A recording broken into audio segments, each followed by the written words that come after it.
Hai guys, di video kali ini kita akan lihat beberapa level likuidasi long dan short yang biasa dimainkan oleh whale dan kira-kira target harganya itu di berapa-berapa saja. Kita akan update juga technical analysis untuk harga Bitcoin, Ethereum, dan juga DXY, dan ada beberapa informasi lainnya. Nama saya Kelby dan saya menyajikan informasi seputar fundamental, technical, dan on-chain analysis. Tonton video ini sampai akhir agar informasi yang lengkap dan bermanfaat.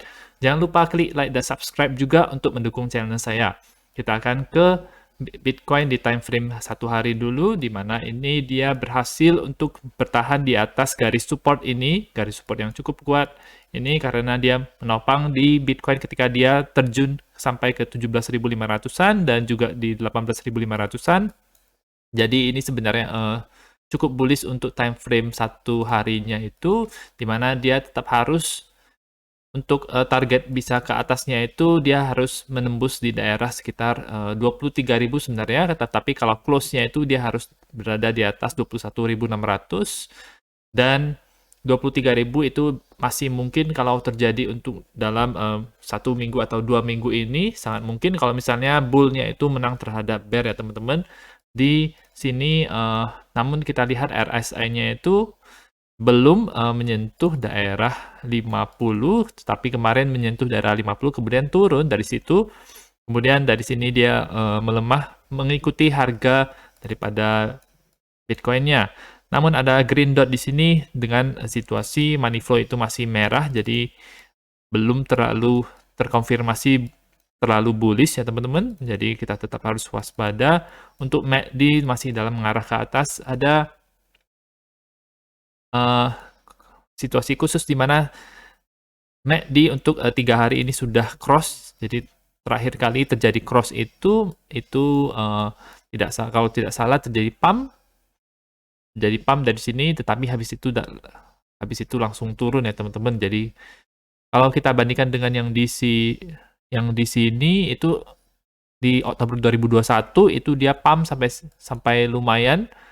Jadi ada kenaikan sebesar 51% dan di sini juga di 18 Juli 2021 itu dia kenaikan sebesar 60%. Jadi cukup signifikan untuk kalau misalnya MACD 3 days itu dia sudah cross, maka dia kekuatan untuk naiknya itu cukup besar kalau kita lihat daripada histori.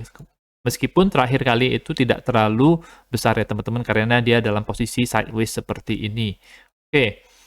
Dan kalau kita lihat untuk weekly, kita update saja. Ini weekly-nya itu sudah ada semacam week, meskipun belum close, tetapi ini ada week.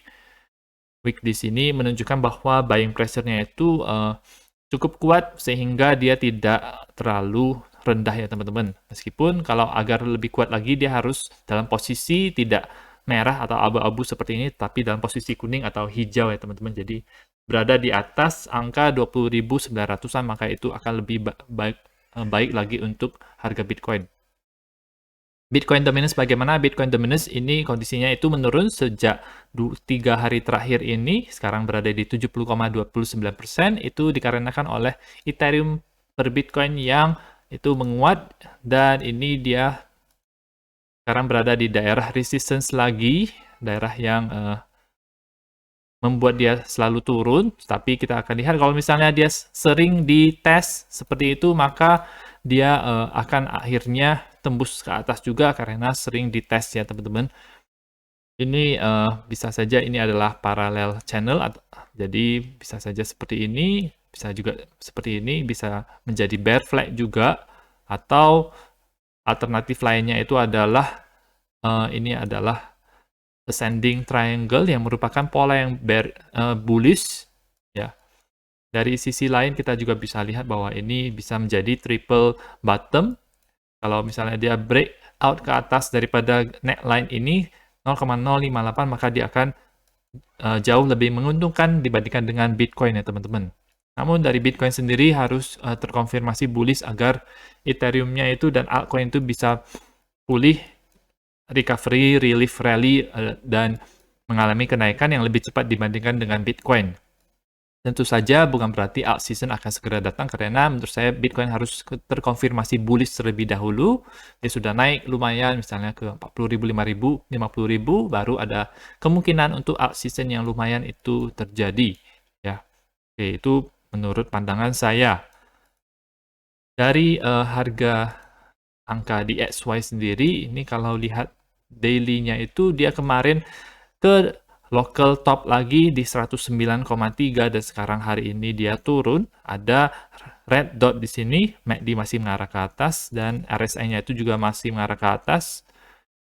Di sini itu ada sedikit bearish divergence, jadi ini bisa menjadi semacam dia kapan saja itu bisa turun ya teman-teman. Namun masih ada kemungkinan untuk naik, masih ada. Masih ada kalau time frame 4 jamnya. Ini juga masih ada kemungkinan untuk naik, kemungkinan dia mau retest daerah sini dulu, habis itu kita lihat situasi selanjutnya. Ini menyangkut soal berita yang terjadi di China, di mana pihak China, pemerintahnya itu melakukan rapat emergensi dengan bank-bank karena ada situasi di mana orang-orang itu tidak mau membayar cicilan KPR-nya ya. Jadi apalagi melihat kalau proyek-proyek tersebut itu tidak jalan ya teman-teman. Ini juga berkenaan dengan situasi di mana bank-bank di China itu ada beberapa bank yang tidak bisa memberikan uangnya kembali kepada para nasabah dan ada 4 bank di China yang melakukan hal seperti itu. Tentu saja ini dengan kekuatan sosial media itu akan memberikan dampak yang sangat berita akan tersebar dengan sangat cepat dan semua orang akan mulai merasakan takut dan mereka akan mulai menarik uang dari bank-banknya karena dinilai tidak aman untuk menyimpan di bank. Sudah ada kejadian, jadi mereka lebih baik cari aman saja. Kita tarik uangnya itu simpan saja secara cash, itu lebih baik daripada simpan di bank nanti nggak bisa diambil ya. Ingat kalau misalnya uang yang kita taruh itu kita titipkan saja dan bank itu bisa kapan saja itu mereka karena punya kuasa, mereka ada koneksi dengan pemerintah, jadi uang-uang itu bisa kapan saja disita ya teman-teman, atau tidak bisa dikembalikan kepada nasabahnya karena ada situasi-situasi ekonomi yang buruk. Dan ini bisa berdampak juga kepada saham-saham Bank China, kemudian obligasinya, kemudian dan krisis propertinya, dan bisa merebak juga ke sistem finansialnya. Jadi ini sangat tidak baik sekali buat China ya teman-teman. Oke, ini kita akan lihat untuk on-chain analisisnya itu ada Whale FTX yang memasang daerah jual Bitcoinnya itu sebesar 3.000 Bitcoin ya di harga 20.600, 20.500. Ini cukup baru-baru saja ini. Kalau kita lihat itu di time frame yang lebih kecilnya itu harga Bitcoin itu tertahan di harga 20.800-an di time frame 1 jamnya dan sekarang turun ya teman-teman, dan ini dihalangi oleh whale tersebut. Ketika dia ini naik, volumenya itu tidak terlalu besar, tapi kalau di Binance itu cukup besar ketika dia ini naik, tetapi selling volume untuk ini juga, candle ini juga lumayan cukup besar, jadi berbalik arah ya teman-teman. Apakah ini double top? Kemungkinan bisa double top kalau misalnya ini dia breakdown daripada garis level ini ya teman-teman, yaitu 20.400, maka target selanjutnya itu adalah bisa kita kasih target minimal saja itu ke 20.000 ya teman-teman. Oke, dan 20.000 ini itu apa? 20.000 ini kemungkinan adalah Fibonacci 61,8-nya. Ya, jadi dekat dengan Fibonacci 61,8-nya di 20.100 dari sini, dan di sini juga bisa kemungkinan untuk bounce ya teman-teman. Oke. Dan ini adalah data yang diberikan oleh High-Block baru-baru saja ini. Jadi tidak terlalu lama.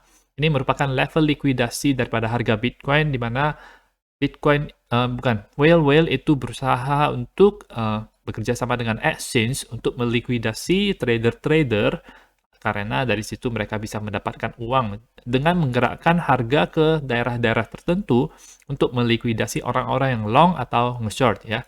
Jadi kalau misalnya whale itu menggerakkan harganya itu ke atas, itu untuk melikuidasi orang yang short atau dinamakan sebagai short squeeze. Kalau harga itu diarahkan ke bawah, maka itu berarti orang whale itu mau melikuidasi orang-orang yang sedang ngelong ya, yang berharap harga itu akan naik ya.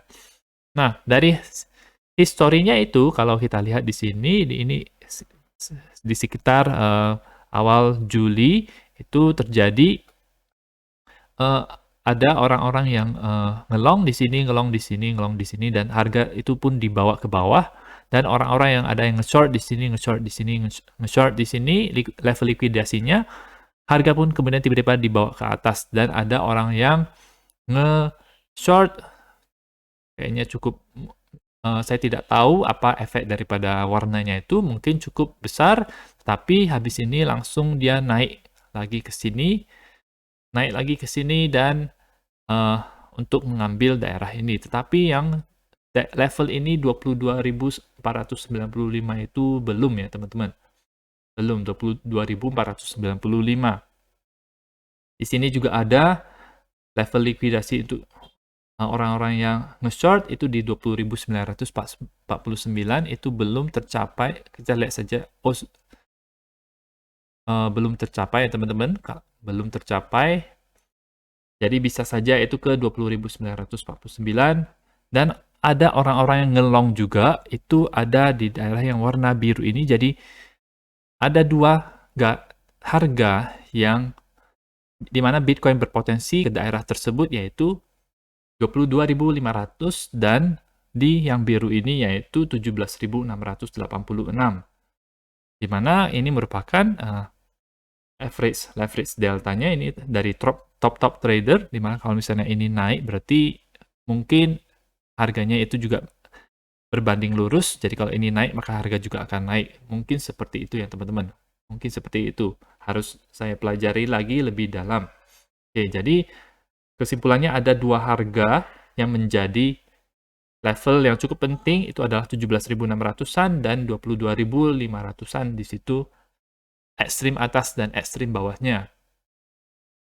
Itu yang bisa menjadi target-target harga Bitcoin selanjutnya. Nah, itu saja untuk informasi pada hari ini. Semoga bermanfaat. Kita masih berada di dalam track. Kalau misalnya berdasarkan prediksi daripada astrolog kemarin, maka dari tanggal 14-13 tersebut itu masih dalam track untuk bullish ya teman-teman, sampai ke tanggal 28 menjelang FOMC meeting, berita kenaikan suku bunganya.